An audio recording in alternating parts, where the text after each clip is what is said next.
ಇಲ್ಲಿ ಯಾಕೆ ಬಂದಿದ್ಯಾ? ನಾನೇನ್ ಭಿಕ್ಷೆ ಬೇಡಕ್ ಬಂದಿಲ್ಲ ಸಾ. ನೀನ್ 3 ಪೀಸ್ ಸೂಟ್ ನೋಡಿದ್ರೆ ಗೊತ್ತಾಗುತ್ತೆ ನೀನ್ IAS ಆಫೀಸರ್ ಅಂತ. ಬಾಯ್ ಬಿಟ್ಟು ಯಾಕೆ ಬಂದಿದ್ಯಾ ಅಂತ ಹೇಳ. ಒಬ್ರೇ ಇಲ್ಲಿ ಮಲ್ಕೊಂಡಿದ್ರಲ್ಲ ಅದಕ್ಕೆ ಸಾ. ಮನೇಲಿ ಏನೋ ಒಂದ್ ಸಣ್ಣ ಮಿಸ್ಅಂಡರ್ಸ್ಟ್ಯಾಂಡಿಂಗ್. ಸರ್, ಈ ಭಿಕ್ಷಿಕ ಹಿಂಗ್ ಹೇಳ್ತಾನೆ ಅಂತ ಬೇಜಾರ್ ಮಾಡ್ಕೋಬೇಡಿ ಸರ್. ಗಂಡ ಹೆಂಡತಿ ಜಗಳ ಅಂದ್ಮೇಲೆ ಉಂಡು ಮಲ್ಗ ತನಕ ಅಲ್ವಾ ಸಾ. ಏನ್ ನಡೀತು ಗೊತ್ತಾ? ನಾನು ಡೈನಿಂಗ್ ಟೇಬಲ್ ಮೇಲೆ ತಿಂಡಿ ತಿಂತಾ ಕೂತಿದ್ದೆ. ಯಾವ್ದೋ ಒಂದ್ ಲೆಟರ್ ಬಂದ್ ಬಿತ್ತು.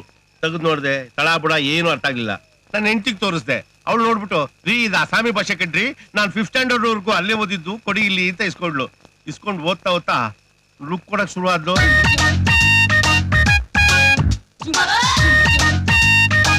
ಅಂತದ್ದು ಆ ಲೆಟರ್ನಾಗೆ ಏನಾಯ್ತಾ? ನನ್ ಮಾತೃಭಾಷೆನೇ ಅಸ್ಸಾಮಿ ಸಾ. ನಿನ್ಗೂ ಅಸಾಮಿ ಬರ್ತಾ? ಸಾ. ಅಯ್ಯೋ, ನೀನ್ ನನ್ ಭಾಗದ ದೇವ್ರು ಕಡೆಯ. ಇದೇನು ಅಂತ ಸ್ವಲ್ಪ ಓದಾಳೆಯ ನೋಡು, ನಿಧಾನಕ್ಕೆ ಓದು. ಈ ಲೆಟರ್ ಓದಿ ನನ್ನ ಹೆಂಡತಿನ ಹಾಕಿ ಇಕ್ಬಿಟ್ಟವಳೆ. ನಿನ್ಗೂ ಏನಾದ್ರೂ ಇಕ್ಬೇಕು ಅಂತ ಅನ್ಸಿದ್ರೆ ವಿಷಯ ಏನು ಅಂತ ಹೇಳ್ಬಿಟ್ಟು ಆಮೇಲೆ ಇಕ್ಬಿಡು. ಎಲ್ಲ ನಾ ಉಂಟಾ ಸರ್, ಬಡವನ್ ಕೋಪ ದೌಡೆಗ್ ಮೂಲ ಅಂತ. ನಾನೇ ಯಾಕೆ ಸರ್ ನಿಮ್ಗೆ ಹೊಡಿಲಿ? ಏನಿದಪ್ಪ?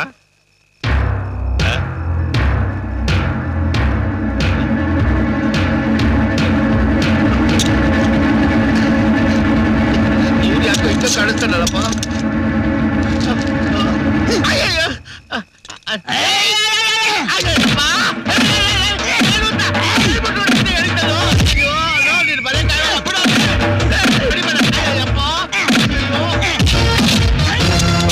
ಒಳ್ಳೆ ಸಮೀಪ ಕಣ.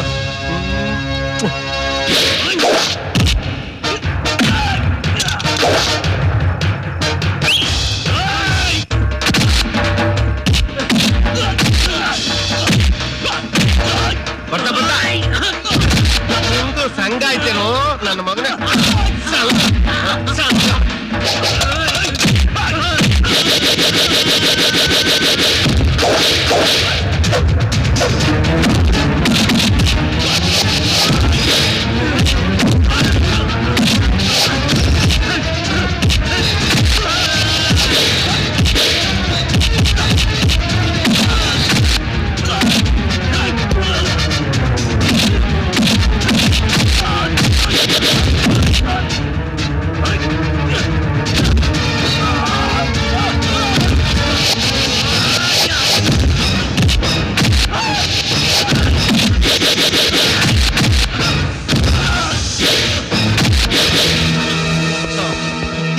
ಯಾವನ ಸತ್ತು ಮರ್ಡರ್ ಕೇಸ್ ಫಿಟ್ ಆಗ್ಬಿಟ್ಟಾತು. ಮಾಮ, ಏನ್ ಮಾಮ ಇದೆಲ್ಲ ಇಷ್ಟೊತ್ನಲ್ಲಿ? ಅದು ಈ ಭಿಕ್ಷಕರ ಜೊತೆ ಇದೆಲ್ಲ ನನಗೇನು ಅರ್ಥನೇ ಆಗ್ತಿಲ್ಲ. ಅಯ್ಯೋ, ಅದೊಂದು ದೊಡ್ಡ ಕತೆ ಕಣಪ್ಪ.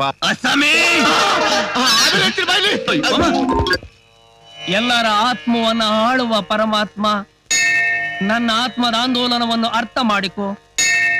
ನಿನಗಾಗಿ ಭಕ್ತಿಯಿಂದ ಕಾಯಿ ಹೊಡೆಯುವ ಭಕ್ತರನ್ನ ಬರಮಾಡಿಕೊ.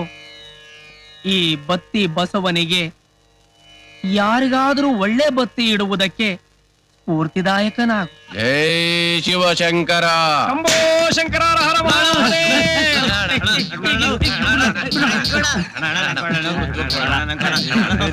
ಹೊಡೆದ ಕಾಯಿ 2 ಹೋಳು.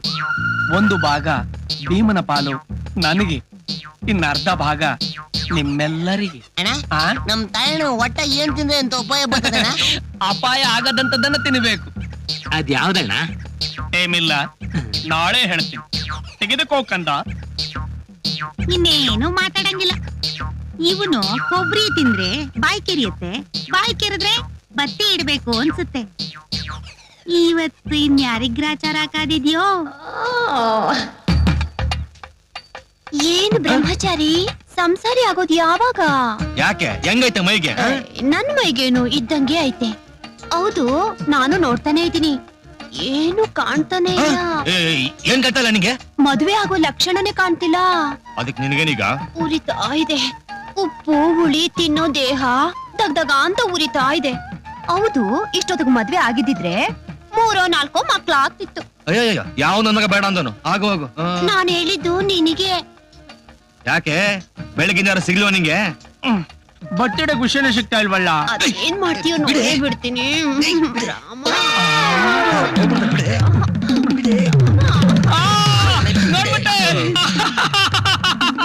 ಅಯ್ಯೋ, ಬತ್ತಿ ಬಸವ ನೋಡಬಿಟ್ಟ ಕಣೆ. ಏಯ್ ನಿನ್ನಿಂದ ಬೆಳಗ್ಗೆ ಬೆಳಗ್ಗೆ ನನಗೆ ಗ್ರಾಚಾರ. ಆಗ್ಲಿ ಬಿಡು, ಇದೊಂದು ದೊಡ್ಡ ಪ್ರಚಾರ. ಬಿಡ ಸುಮ್ನೆ.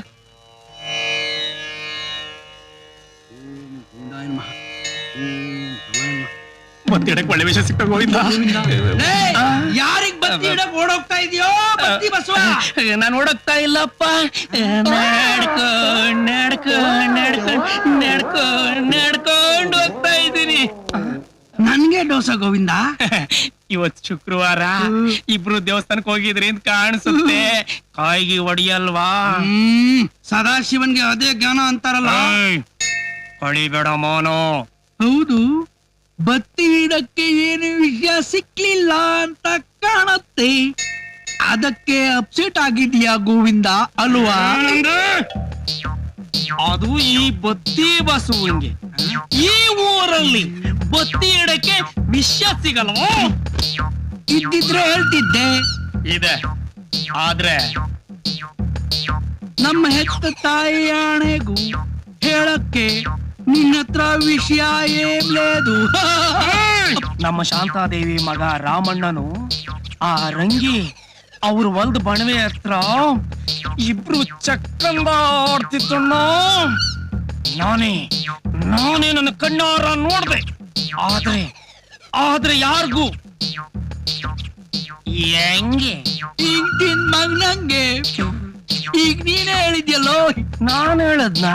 ಇಲ್ಲಪ್ಪ, ನಿಮ್ ತಾಯಣಾಗ್ಲು ನಾನು. ನೀನ್ ಏನ್ ಹೇಳಿದ್ಯ ಅಂತ ಹೇಳಪ್ಪ ನೋಡೋಣ. ಆ ಶಾಂತಾದೇವಿ ಮಗ ರಾಮಣ್ಣ ರಂಗಿ ಶೆಠಣ ನಾನು ಹೇಳ್ದಂತೆ ಮಾತ್ರ ಯಾರಿಗೂ ಹೇಳ್ಬೇಡ ಅಣ್ಣ. ಏನಂತ ಹೇಳಬಾರ್ದು ಹೇಳು. ಶಾಂತಾದೇವಿ ಮಗ ರಾಮಣ್ಣ ಆ ರಂಗಿ ಜೊತೆ ಬಣವೆ ಹತ್ರ ಚಕ್ಕನ್ನ ಆಡ್ತಿದ್ದನ್ನ ನೀನ್ ನನ್ಗೆ ಹೇಳಿದ್ದೆ ಅಂತ ನಾನ್ ಯಾರಿಗೂ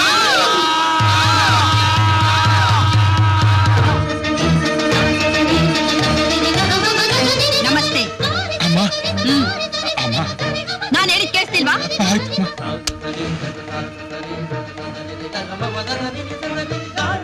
ತಲಾಂತರದಿಂದ ನಮ್ಮ ಮನೆತನದ ಗೌರವ ಕೀರ್ತಿ ಕಾಪಾಡ್ಕೊಂಡ್ ಬರ್ತಿರೋ ಈ ಕುಲದೇವತೆ ಮೇಲೆ ಆಣೆ ಮಾಡಿ ಹೇಳ್ತೀನಮ್ಮ, ನಾನು ಯಾವ ತಪ್ಪನ್ನು ಮಾಡಿಲ್ಲ.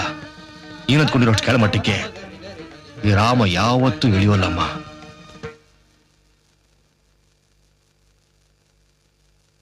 ಹೋಗಿ ನಿನ್ ಕೆಲ್ಸ ನೋಡು. ಆಯ್ತಮ್ಮ.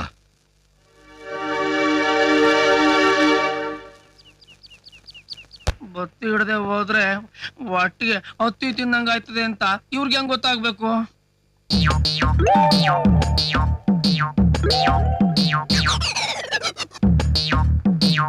ಡಜನ್ ತೆಂಗಿನಕಾಯಿಗೆ ಎಷ್ಟಯ್ಯ? ಎಲ್ರು ಬಾಳೆಹಣ್ಣು ಡಜನ್ ಲೆಕ್ಕದಲ್ಲಿ ಕೇಳಿದ್ರೆ ಇವನ್ ತೆಂಗಿನಕಾಯಿ ಕೇಳ್ತಾನಲ್ಲ, ಇವನಿಗೆ ಸರಿಯಾಗೆ ಮಾಡ್ಬೇಕು.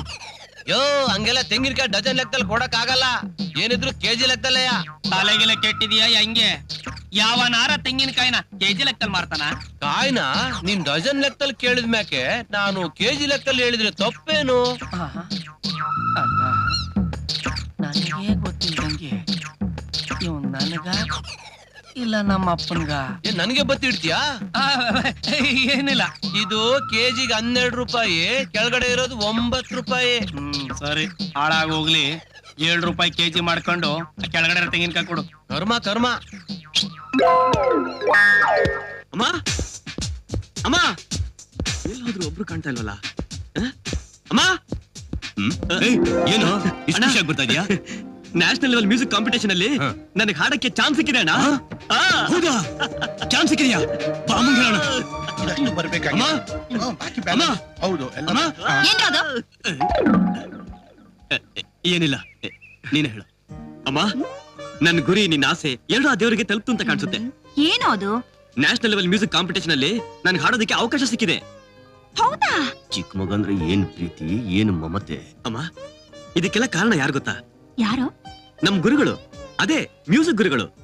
ಅವ್ರಿರೋದು ಆಂಧ್ರದಲ್ಲಲ್ವಾ? ಅಲ್ಲೇ ಆಂಧ್ರದಲ್ಲೇ ಅಮ್ಮ ಈ ಸಲ ನ್ಯಾಷನಲ್ ಲೆವೆಲ್ ಮ್ಯೂಸಿಕ್ ಕಾಂಪಿಟೇಷನ್ ನಡೆಯೋದು. ಅಂದ್ರೆ ನೀನೀಗ ಅಲ್ಲಿಗೆ ಹೋಗ್ಬೇಕಾ? ಹೌದಮ್ಮ. ಆಂಧ್ರನ? ಅಬ್ಬಬ್ಬಬ್ಬಬ್ಬ, ಅಷ್ಟು ದೂರ ಹೋಗ್ಬೇಕಾ? ಎಷ್ಟು ದೂರ ಆದ್ರೂ ಹೋಗೋದು ನಾನ್ ತಾನೆ. ನೀವು ಸ್ವಲ್ಪ ಸುಮ್ನೆ ಇರ್ತೀರಾ? ನೀವ್ ಹೇಳಿದ್ದಕ್ಕೆ ಸುಮ್ನೆ ಇರ್ತೀನಿ, ಆದ್ರೆ ಅಮ್ಮ ಅವ್ರಿಗೊಂದ್ ಮಾತು ಹೇಳ್ತೀನಿ. ಅಷ್ಟು ದೂರ ತೊಂದ್ರೆ ಆಗುತ್ತೆ ಅಲ್ವಾ ಅಮ್ಮ ಅವ್ರೆ? ನ್ಯಾಷನಲ್ ಲೆವೆಲ್ ಹಾಡುಗಾರ ಆಗ್ಬೇಕಾದ್ರೆ ಎಷ್ಟು ದೂರ ಆದ್ರೂ ಕಳ್ಸ್ಕೊಡ್ಬೇಕು. ಸಾಕು, ನೀನ್ ಹೋಗಿ ತೋಟದಲ್ಲಿರೋ ರಾಮನ್ ಕರ್ಕೊಂಡ್ ಬಾ. ಈ ಸಂತೋಷ ಸುದ್ದಿನ ರಾಮಣ್ಣಂಗಳು ಕರ್ಕೊಂಬರೋಣ ಅಂತಿದ್ದೆ. ನಿನ್ಗೆ ಹೇಳ್ದೆ ಹಾಗೆ ಹೋದ್ರೆ ಎಲ್ಲಿ ಗುರು ಅಂತೀವ ಅಂತ ಸುಮ್ಮನೆ ನಿಂತಿದ್ದೆ. ಮಾತು ತುಂಬಾ ಜಾಸ್ತಿ ಆಯ್ತು, ಹೋಗ್ಬೋದು. For more updates, like, comment, subscribe to our channel.